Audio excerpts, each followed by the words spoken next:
नमस्कार साथियों, मैं आपका दोस्त अशफाक अहमद और आप देख रहे हैं देशभक्त चैनल। ये अरविंद केजरीवाल की जमानत के लिए सुनवाई चल रही है सुप्रीम कोर्ट में। तो सुप्रीम कोर्ट ने एक बहुत महत्वपूर्ण बात कही। वो कहे हैं कि उनको इंतरिम बेल, ये मतलब कि जो जमानत होता है जो खास वक्त के लिए, कुछ वक्त के लिए हम दे सकते हैं। और उसकी किस लिए कि अभी चुनाव चल रहे हैं, तो चुनाव के मद्देनजर उनको बेल दे सकते हैं।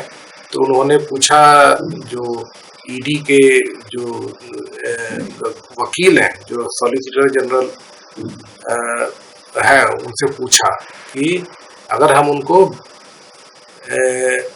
जमानत देते हैं अंतरिम, तो आपकी क्या कंडीशन होंगे। तो जैसे कि संजय सिंह को जो बेल मिला हुआ है, तो वो तो खैर पूरा बेल मिला हुआ है, वो अंतरिम नहीं है। तो उसमें ईडी के वकील ने कहा था कि जो संजय सिंह जो है वो खुले आम पब्लिक में ये जो केस चल रहा है और उनके ऊपर में क्या इल्जाम है उसके बारे में जिक्र नहीं करेंगे, ये कंडीशन लगाई थी। और उनको मिल गया था बेल, तो वो बेल पे बाहर है। तो केजरीवाल के लिए भी सुप्रीम कोर्ट में अभी जो सुनवाई चल रही है, तो अभी नेक्स्ट सुनवाई मंगलवार को है, मतलब 2 दिन, तीसरे दिन आज। तो उनको बेल मिल जाएगी, मतलब कि अंतरिम बेल तो मिल ही जाएगी। तो उसके लिए अब कंडीशन जो है वो ईडी बताएगी अपना कि क्या कंडीशन रहेगा। तो संजय सिंह को जैसा मिला है बेल, उसी तरीके कुछ रहेगा कि इस केस के बारे में और इस जो इल्जाम लगाए गए हैं और जो इसके बारे में बिल्कुल वो बात ना करें पब्लिक में, ऐसा ही कुछ रहेगा। तो अभी जो मसला जो चल रहा है, तो क्या मसला क्या क्या है। तो देखिए, जो केस जो फाइल हुआ है, तो सबसे पहले तो मनीष सिसोदिया 2 साल से जेल में है। तो 45 करोड़ रुपया कहा जाता है कि वो जो शराब घोटाला हुआ, तो वहां से पैसा गया, गोवा का जो चुनाव हुआ तो वहां पे आम आदमी पार्टी ने खर्चा किया। तो इसके जो मनी ट्रेल जो है, मनी ट्रेल कहाँ है, तो मनी ट्रेल नहीं मिलता। लेकिन मनीष सिसोदिया का जो केस है, तो उसमें क्या है कि सबूत जो है वो पुख्ता नहीं। अभी ये ईडी ने सबूत दिखाए हैं लेकिन प्रूफ नहीं कर पाई है आज भी, 2 साल बाद। और आपको पता है कि ये जो ईडी का जो केस होता है वो PMLA एक्ट के अंदर में आता है, prevention of money laundering act. तो इसमें ऐसा प्रोविजन बना दिया गया है, कानून इस तरह से बना दिया, मोदी जी ने बदल दिया है कि किसी के ऊपर में भी आरोप लग जाए तो फिर वो मतलब गुनाह हो जाता है, मतलब कि वो आरोपी बन जाता है। अब उसको साबित करना है कि वो बेगुनाह है। तो अब जैसे इस केस में जो 45 करोड़ का जो बोलते हैं गबन का मामला है, तो आम आदमी पार्टी के नेताओं को प्रूफ करना है कि वो उन्होंने ऐसा काम नहीं किया। तो ये मतलब उलट मामला है। तो जब तक वो साबित नहीं होगा तब तक वो जेल में रहेंगे, इस तरह का प्रोविजन है।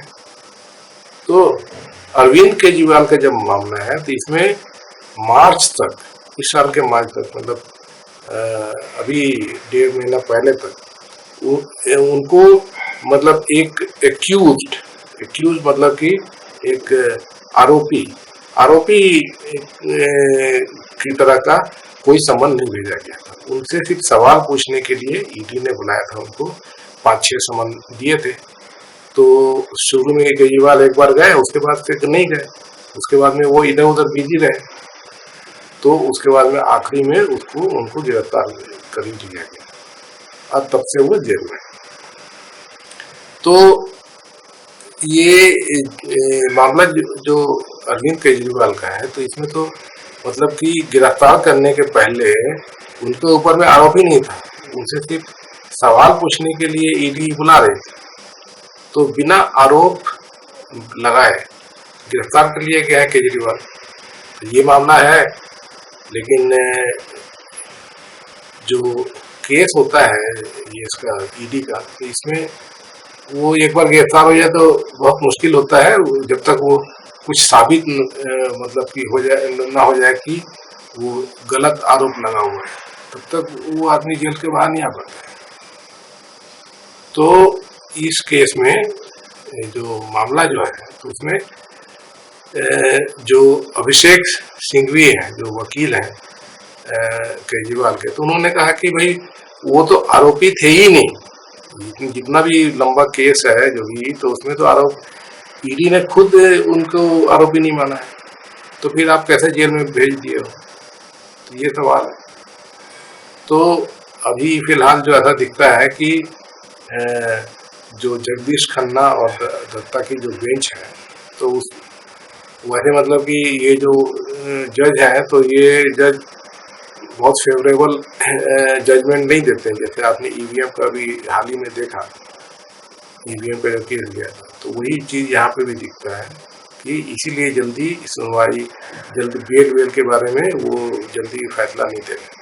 लेकिन इस बार जो है कम से कम, क्योंकि चुनाव का मुद्दा है और बड़ा मुद्दा है।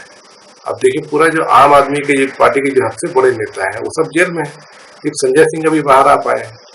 तो प्रचार करना बहुत जरूरी होता है किसी पार्टी के लिए चुनाव के, और वो सब जेल में रहेंगे तो चुनाव नहीं हो, प्रचार नहीं हो पाता है। तो उसी मद्देनजर ये चल रहा है। तो अभी केजरीवाल को कम से कम अंतरिम जमानत चुनाव के दौरान के लिए मिल जाएगी, ऐसा दिखता है।